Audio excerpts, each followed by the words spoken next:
Subhanahu wa taala memerintahkan kepada kita untuk mengamalkan agama tersebut, mendalami agama, kemudian melaksanakan perintah Allah Subhanahu wa taala. Kita ketahui dulu jamaah kalah bahwasanya Allah itu menciptakan kita ada tujuan.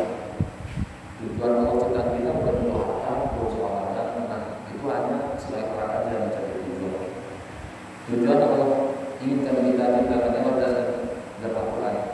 Al-Quran Bismillahirrahmanirrahim. Wa ma khalaqtul jinna wal insa illa liya'budun. Tidaklah kuciptakan jin dan manusia itu untuk hanya beribadah kepada-Ku. Yang Allah tidak tahu itu aku ciptakan, istriku ciptakan, dan semua anak-anakku ciptakan, dan hanya untuk sungguh-sungguh beribadah kepada Allah Subhanahu wa taala. Jadi kita harus paham betul. Sehingga kalau kita bekerja, berusaha, punya rumah, punya kendaraan, punya usaha kerja dan sebagainya, itu pekerjaan itu menggapai beribadah kepada Allah. Jawab dengan Allah Subhanahu wa taala. Sementara Allah Subhanahu wa taala berkenan menciptakan kita satu kaki diciptakan langsung tidur dengan habis bangun sampai akan meninggal dunia. Berkenan Allah Subhanahu wa taala, tapi Allah Subhanahu wa taala tahu kalau kita tidur saja nanti akan buat penyakit kepada manusia itu. Dia akan bosan, dia akan nanti stres dan sebagainya. Maka Allah beri aktivitas untuk beribadah kepada Allah, macam-macam pekerjaan. Tidak sama semua. Ada kalau ada PNS, ada polisi, ada pejabat, ada tukang, ada tukang ibu, ada tukang listrik, tukang segala macam, ada tukang bangunan, macam-macam. Untuk apa? Untuk saling melengkapi jamaah. Agar kita untuk menghabiskan waktu kita tersebut di dunia ini, itu kita tahu kalau ada aktivitas masing-masing. Harus aktivitas itu menunjang daripada ibadah kita kepada Allah. Bukan kita tidak tidur di malam hari bangun aja untuk menerapkan ini kepada Allah. Apa usaha, apa aktivitas, apa masalah kita, masalah anak, masalah cucu, masalah keluarga, masalah pekerjaan, semua serahkan kepada Allah Subhanahu wa taala. Solusinya, kalau selesaikan masalah kita, sembah-sembahkan kepada Allah. Dan resolusi Allah Tuhan, harapan baru, sembah-sembahkan dari beribadah kepada-Ku di sela-sela kesibukan. Maka pasti akan aku upayakan engkau. Ini rahasia yang kita ajarkan kepada anak cucu kita, adik kita, keluarga kita, masyarakat kita yang bahwa saya untuk bisa kaya itu mudah Allah jadikan. Cari metode yang Allah ajarkan, bahwa cari metode yang diajarkan oleh orang. Begini, apa ini tidak usah. Cukup kita pelajari apa yang Allah ajarkan untuk mengayakan beribadah kepada Allah. Tujuannya ibadah, berarti kaya. Allah ajarkan, Allah ajarkan dari kepada kita. Orang itu jinawang sadaya. Jangan menciptakan jin dan manusia. Keturunannya untuk beribadah sungguh kepada Allah, membenarkan dan menyembah kepada Allah. Maka di atasnya Allah sebutkan, apabila kalian ingin kaya itu sudah sempat-sempatkan dalam beribadah kepada Allah Subhanahu wa taala. Sebelum kita tidur di malam hari, sempatkan tahajud. Sebelum kita akan tidur subuh hari, jangan sempatkan subuh berjamaah di masjid. Sebelum kita untuk di kantor bersolat jam 7:30 atau jam 7:30 dan jam 10. Sewaktu saat yang mana sempatkan di pagi. Sebelum kita sampai kapan jam 12, ada waktu saat diberikan setiap kantor di perusahaan atau di mana pun aktivitas pasti jam 12 sampai jam 2 aja. Di situ ada seperti ada soal jamaah dengan Allah Subhanahu wa taala seperti dua kelas ada yang bisa di mana berkantor di sholat bisa kita waktu ada bisa jam 9 sampai jam 4 sholat berjamaah di kantor atau di masjid bisa waktu di masjid ada dekat salat. Waktu maghrib kita suruh pulang persiapan. Kalau kita di kota-kota besar pagi sebentar baca sunnah berjamaah sana. Waktu malam bisa, waktu kita sana, kita sempatkan sebisa kita sibuk, bisa berjamaah di situ. Kalau bisa maka janji Allah Subhanahu wa taala. Apabila kita sempatkan beribadah kepada Allah Subhanahu wa taala sebelum kita tersebut, Allah pasti kayakan kita. Ajarkan ini kepada anak cucu kita, Allah pasti kayakan anak cucu kita. Ajarkan adik-adik kita ke masyarakat kita, tetangga keluarga kita, sahabat kita, Allah pasti kita kepada sahabat kita.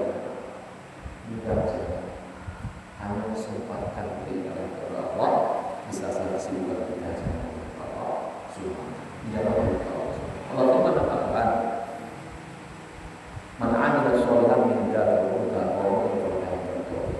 Tadi Allah ajarkan cara kaya yang mudah. Tapi banyak orang kaya tapi berusaha dengan bahagia. Rumah di bawah megah-megah tapi tidak berani tinggal di rumah. Karena ada perbuatan kejahatan yang mau korupsikan judi karena keuangan banyak. Rumah harga miliaran tapi tidak berani tinggal. Mana tidurnya juta-juta, malah sebagainya miliaran. Untuk apa dibawa rumah mewah, kaya segala macam tapi tidak bahagia? Tapi Allah ajarkan kalau udahlah kaya dan keimanan caranya. Man 'amila sholihan min dzakari wa unsa wa huwa mu'minun falyahmadillah. Siapa yang melakukan amal soleh setiap hari, salat jamaah dari amal soleh sempurna, sebagaimana kipas angin sempurna, mesti ada kipasnya, mesti ada besinya, mesti ada coknya, mesti ada wayar-wayarnya. Kalau nggak sempurna, copot wayar satu, nggak putar, ataupun coknya itu copot sebelahnya, nggak putar. Demikian juga kendaraan kita, sepeda motor kita sempurna, sepeda motor itu maka bisa tidak berjalan. Yang ada, bannya ada, anginnya ada, kemudian mesinnya ada. Kalau dia harus berlengkap semua, minyaknya ada, dan kita bisa menyedarkan kunci ada, baru jalan. Demikian juga. Tapi kalau kita kurang jamaah Allah, banyak kalau salah berangkat nggak sampai. Nah bensinnya kalau saya isi, atau kehilangan kunci, nggak sampai. Inilah yang kita buat, amal kita kebanyakan masalah. Sejak hari itu kita kurang-kurangi, sehingga tujuan cita-cita kita nggak sampai ke layak, kita nggak sampai masalah banyaknya. Coba kalau saya lakukan tadi, anginnya nggak cukup ya maka itu masih sedang mendapatkan menurut sebabnya nggak sampai tujuan. Demikianlah kita kalau misalnya kita nggak sempurna amal soleh kita di bawah waktu berjamaah Islam sekarang ini, kalau kita cek masya Allah ya. Saya kemarin pergi ke Masjid Agung, Korea yang ada di Kabupaten Bogor Sumatera. Di subuh hari jamaah masjidnya 3 lantai, ukuran itu bisa 10.000 orang mati. Tetapi di subuh hari jamaah nggak sampai setengah shot, masya Allah ya. Saya kemarin itu di masjid Papua kita ini saja jamaah, masjid terbesar termasuk salah satu di Asia jamaah, itu subuh nggak sampai setengah shot. Bayangkan jamaah, bagaimana datang berlalu, datang musibah, datang kejadian narkoba dan sebagainya. Kenapa? Masjid sepi daripada amal. Gimana kan masyarakat susah, panen nggak jadi, gagal, hujan nggak datang. Karena apa? Karena masjid nggak ramai kan. Dan yang usahakan menggunakan masjidnya. Padahal kalau sempurnakan amal setiap orangnya di jalan 5 waktu di masjid, 5 waktu berjamaah, subuh itu ramai juga seperti Jumatan dan maka Allah Subhanahu wa taala akan datangkan kebaikan dan mana dari Allah beriman. Qul astaghfiru rabbakum innahu kana ghaffara. Dan surah Nur bisa dibaca ayat 11 sampai dengan 14. Katakan kepada kaumku, udahlah kaumku, katakan kepada Allah. Di awal untuk supaya datang kekayaan, datang harta, rumah itu di awal dengan waktu berdusta. Udahlah itu, udahlah itu. Bertobatlah kalian, kata Nabi pada saat itu dia dalam sedang keadaan pacar diberi penontak. Maka Nabi mengatakan, udah wahai kaum, diawali dengan dakwah kita jemaah. Udah wahai kaumku, bertobatlah kalian daripada dosa-dosa, daripada kemaksiatan, daripada meninggalkan masjid, daripada meninggalkan ilmu agama, daripada meninggalkan, bertobat kalian. Inna kana Allah pasti bila kalian bertobat sungguh-sungguh. Dialog dengan dakwah seperti kita ini dakwah dari Allah, ayo kita berjamaah, ayo belajar agama, ayo cegah kemaksiatan kita, cegah budi, cegah narkoba, cegah pencurian, karena itu bawa kehancuran keluarga, bahkan sampai korban nyawa. Ayo tinggalkan itu semua. Inna kana Allah pasti di mata kita. Apabila kita semua dakwah setiap rumah jamaah itu masalah-masalah budi itu akan selesai, masalah narkoba selesai, masalah pencurian selesai. Bila setiap orang itu berdakwah, karena pelaku-pelaku daripada penyakit masyarakat yang jadi masalah setiap desa, setiap kecamatan, setiap kabupaten, setiap provinsi, setiap negeri itu kan berasal dari rumah-rumah, betul kan? Di rumah itu ada orang tua, ada ayah ibu. Kalau ayah ibu yang mencegah, melarang, menasihati anaknya akan baik. Di rumah itu lagi ada apa? Ada kakak, ada adik, ada kakek ada nenek, ada paman, ada pakcik yang akan mengingatkan, ada tetangga sama tetangga. Kalau semua bekerja berdakwah, selesai masalah itu. Tapi ini kan tidak cuma mendiamkan, kan? Kalau bisa mendiam, nanti berdakwah dia bermain sama aku, sehingga mereka berkata maksiat tersebut, sehingga susah untuk membataskan. Tapi kalau semua dipakai dakwah itu orang-orang anakku, anak kakak anakku, jangan buat anakku, nanti berbahaya untuk dirimu. Bukan kau saja nanti orang tua yang keluarga istri nanti dengan anak mau kena berbahaya juga kan? Orang yang berdoa buat itu malah menghilangkan imannya yang para sita yang sampaikan kepada Allah. Dan mereka pikir supaya tidak membuat seperti lagi dapat Allah Subhanahu. Apabila kita berbuat dakwah dan mau semua berkorban, mau semua sholat berjamaah, yursil sama. Ini berapa pekan darat hujan? 2 pekan ada kabar? Betul. 2 pekan ada hujan. 2 pekan ada hujan. Begitu kan datang dari Surabaya pas kali Ahad itu, ternyata malam saya kemarin itu hujan. Ya. Karena tidak berdakwah di hujan. Tidak berdakwah lagi, datang hujan malam. Malam hujan mereka. Ini lagi hujan. Hanya apa jamaah taala? Kalau kita berdakwah, yursil sama alaikum itu Allah pasti turunkan rezeki dan hujan yang berkah yang keras rezeki itu. Yursil sama alaikum. Allah turunkan rezeki yang keras kepada orang-orang yang berdakwah, orang-orang yang bertobat jamaah. Habis itu, Allah SWT akan lipat gandakan harta. Ini Allah menyebutkan jamaah.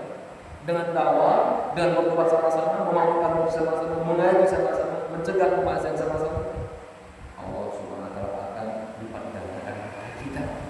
Kalau harta kita yang sedikit lipat gandakan jadi apa? Jadi kaya jamaah dengan Allah SWT. Habis itu bukan itu lagi. Kalau kita buat dakwah, kita buat taubat sama-sama, wabanina kata Allah, Allah berikan anak-anak yang banin dari kata bunyanun, binanun, anak yang terbangun akhlaknya, terbangun ketaatannya, terbangun kesolehannya, terbangun iman takwanya. Allah akan beri anak seperti itu jemaah. Dari mana dapat anak seperti itu? Pasangan anak-anak kita, cucu kita nanti ke depannya, Allah beri pasangan yang solehah, yang taat keluarga, anak kita wanita, cucu kita wanita. Allah beri pasangan yang soleh, yang taat, yang mulia, yang kuat. Ini jangan juga kalau mudah-mudahan mendapatkan pasangan. Sekarang ini kalau kita pikir kampung kita sendiri itu mana calon jodoh untuk anak kita cucu, bingung kita kan? Yang sana tenggen, yang sana tahu, yang sana narkoba, yang sana maling, bingung ya. Tapi kalau kita buat usaha dakwah ini dan berdoa semua, nanti Allah datangkan pasangan soleh bagi kita pasangan yang soleh, yang alim, yang sudah berakhlak mulia dalam pasangan kita, cucu kita yang bercacat. Ini rahasia untuk mendapatkan hujan berkah, mendatangkan Allah, mengayakan. Habis itu keuntungan dari kita berdakwah, tidak mengajar bertaubat, memampukan masjid jabatan, tidak hanya harta diperdagangkan, rezeki dikasih diberikan Allah Subhanahu. Tidak hanya anak yang soleh dan taat kepada Allah yang soleh. Alhamdulillah. Allah beri wajalan antara Allah beri kebun-kebun yang luas, tanah-tanah yang luas, masya Allah. Kita lihat sekarang ini banyak daerah-daerah yang ada terkikis oleh sungai segala macam. Itu saya cerita yang terjadi orang dari kita. Saya cerita ini. Di rumah yang dapat tidak dapat, di kampung tidak dapat, sehingga terkikis. Maka kalau dibuat dakwah tersebut, Allah luaskan tanah tersebut. Kalau sibuk ronjong ini, tolong kata ini, kata ronjong. Tanah terkikis di kampung makin sempit jamaah. Kenapa? Baik dakwah, tidak baca berdoa, dan itu daripada mencegah kemaksiatan. Sehingga tanah itu berjalan semakin kecil. Allah Subhanahu. Ini jamaah dari Allah. Udahlah Allah beri daripada rezeki yang deras, yang banyak. Allah Subhanahu lipat gandakan dari harta kita. Allah beri anak keturunan pasangan yang soleh dan solehah, anak keturunan soleh dan solehah. Allah beri lagi kebun yang indah. Dan Allah lakukan di tengah-tengah tersebut sungai jamaah. Ini karena lagi dakwah di kuning itu kering semua. Sehingga itu kering kerontak itu dimaksud dengan masjid semua saudara kita. Kami tidak bisa bersolat lagi. Kenapa? Tidak ada air. Menceritakan asal sudah dengan biaya ratusan ribu jutaan untuk menyedot air itu dari sungai. Sungai nggak ada, gimana nyedotnya?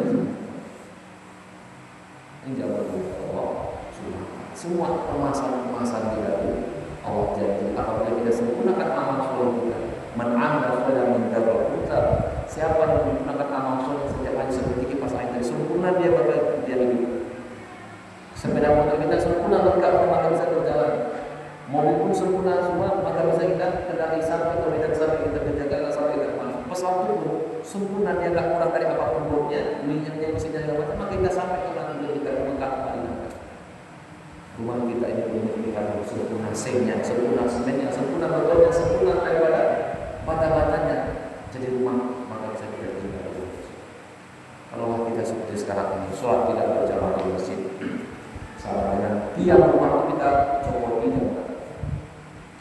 Kemudian kita tidak melaksanakan puasa misalnya. Itu jamaah akadnya kita bongkar. Tidak kita buat jalan, itu inti-inti kita habiskan jamaah. Tidak kita melaksanakan suatu bukan kita melaksanakan amal-amal yang tadi jemaah. Itu seperti kita menghabiskan daripada amal terus kita tapi tidak berteman secara itu ibarat rumah tidak sempurna. Ini tidak ada. Ada pun kita tidak ada bunyinya. Ujian nilai ada. Bisakah kita juga mengambil uang tersebut? Tidak ada. Inilah yang sering kita buat di rumah kita saat ini. Kita selalu orang tua tidak sempurna amal soleh kita punya anak dan kita ada kita sempurna amal soleh sehingga pada masalah ibarat mobil rumah tadi kalau nggak sempurna rumah tersebut datang bulan bocor, bulan becek, belasan datang panas kita kemanasan kita terus dan mana datang paling diambil yang kalau kita kadang-kadang dulu nanti jalannya di mana tapi kalau kita sempurna amal soleh di bawah bocor selalu dia kemudian kita rasakan dalam agar sebagai diri-dirinya benteng-benteng agar mereka yang dipantas dan maksiat dan maksiat dan dosa-dosa kemudian ada sempurna dua kita tahajud kita kemudian terpasakan sempurnakan bacaan Al-Quran kita jawab sempat-sempatkan lagi sempatkan dalam agama dan dakwah kami juga masih tidak maka Allah sempurna amal soleh sudah tadi Allah jadi ya bagaimana tidak percaya bahagia tersebut yang mana karena saya ceritakan ada di tempat para pilihan lampu merah berbeda satu pakai mobil yang sangat mewah juga tapi di dalam itu bentuk-bentukan ular suami istri amat di sampingnya ada orang yang pakai becak dan anak pakai jilbab istri yang pakai sadar suami yang pakai sorban anak-anak yang di becak ketawa-ketawa gembira aja itu jalan sore waktu mencari buka puasa baik ternyata kabar itu bukan mengumumnya tapi dengan becak mesin saja pun bisa mengatakan kepada kenapa sempurna amal soleh ini yang diajarkan oleh Allah Rasul.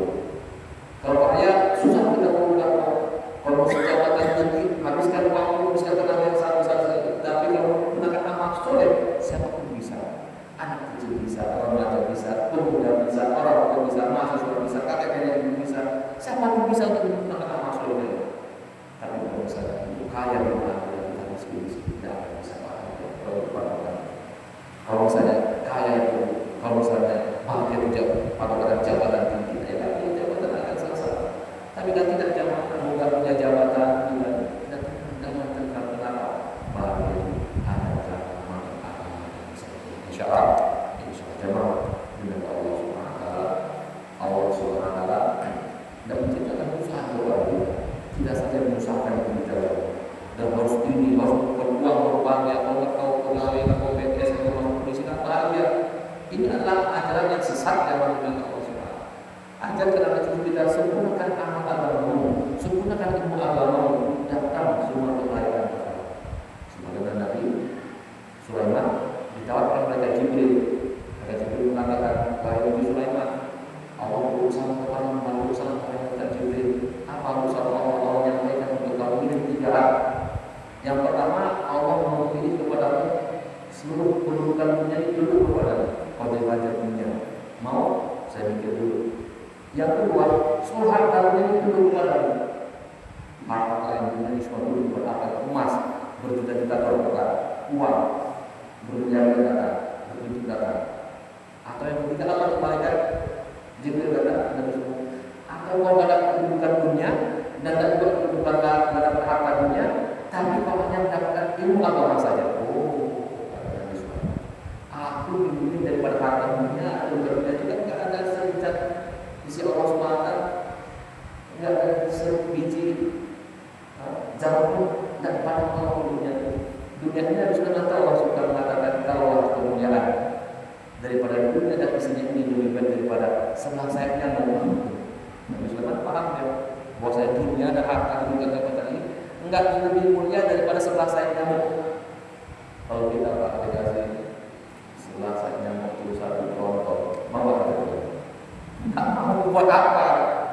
Itulah Allah Subhanahu Wa Taala hendak memandang dunia ini lebih tinggi derajatnya daripada sebelah sayap nyamuk. Nabi Sulaiman paham bahwasanya yang lebih mulia itu adalah ilmu agama. Sabila ilaha illallah bila dibulatkan 700 langit 700 bumi ditaruhkan dalam satu keimbangan terus satu ilmu la ilaha illallah tidak Tuhan bersama Allah dibuat keimbangan lain lebih beratkan makna memang itu jawab Allah. Nabi Sulaiman paham lebih baik kan ilmu agama, maka dia dengan mata aku ilmu agama saja, maka dia berkata Nabi Sulaiman ilmu agama seluruh kedudukan dunia, seluruh harta dunia tunduk kepada Nabi Sulaiman. Sehingga B.J. Habibie mengatakan kalau aku ini kecerdasanku yang 160 sesuatu atau kecerdasan kayak gini, mengatakan untuk belajar ilmu agama. Tidaklah seperti saat ini. Memang aku mampu menerbangkan orang dari antara pulau ke pulau yang lain, antara negeri yang lain,